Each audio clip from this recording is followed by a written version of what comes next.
Welcome to our guide on how to allow adding to a team from anyone on X, Twitter, on PC. Let's walk through the steps together. Start by visiting your Twitter account on your PC. Click or tap on your profile icon, then select Settings and Privacy from the drop-down menu.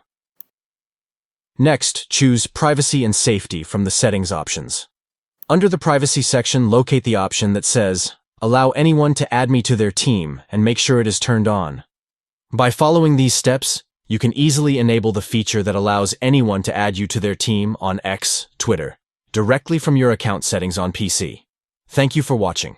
We hope this guide has been helpful in demonstrating how to allow adding to a team from anyone on X, Twitter, on PC.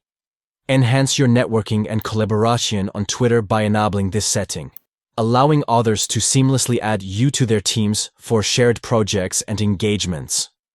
Enjoy connecting with a broader community on Twitter through team collaborations.